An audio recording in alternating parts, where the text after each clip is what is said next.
কেতিয়াবা এনেকুৱা হয়নে যে ৰাতিপুৱা আলু পিটিকা সানিবলৈ লোৱা পিটিকাখনৰ অকণমান ৰৈ যায়। আহকচোন আজি সেই ৰৈ যোৱা আলু পিটিকাখিনিৰে বনাওঁ চপ খাই সকলোৱে ভাল পায়। এয়া ৰৈ যোৱা আলু পিটিকাৰ লগতে মই কেইটামান কৰ্ণ বইল কৰি লৈছোঁ।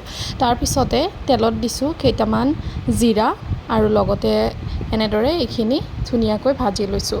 আদা নহৰু অকণমান ৰুকি দিছোঁ, খাই সোৱাদ লাগে। লগতে নৰসিংহৰ পাত কেইখিলামানো দি দিছোঁ। কৰ্ণটো আচলতে থাকিলে দিব পাৰে, নাথাকিলে নাই।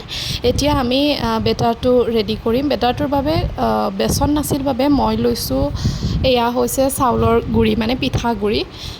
বেচন শেষ হৈ গ'ল, গম নাপালোঁ, সেইবাবে পিঠাগুড়িকে লৈ ল'লোঁ। তাৰ বাবে আচলতে চাট মছলা অকণমান, লগতে নিমখ আৰু অকণমান হালধি দি দিছোঁ। অকণমান চুজিও মই শেষত মিহলাই দিছোঁ। দি উঠি এনেদৰে মিহলাই কিছু সময়ৰ বাবে ঢাকি থৈ দিছোঁ। ঢাকি থৈ দিলে বেটাৰটো অলপ বেছি ডাঠ হৈ যায়। ইয়াতকৈ ডাঠ কৰিব পাৰে। মোৰ অকণমান পাতল হৈ গ'ল যিহেতু আজি বেচন বা কৰ্ণফ্লাৱাৰ অকণমান দি দিলোঁ, বেচন নাছিলেই। বেচন নোহোৱাকৈও পাৰি, পিঠাগুড়িৰো বেটাৰটো ভালেই হয়। তাৰপিছতে সেই ভাজি লোৱা আলু পিটিকা আৰু কৰ্ণখিনি এনেদৰে মই এটা এটাকৈ বেটাৰখিনিত ডুবাই ভাজি লৈছোঁ।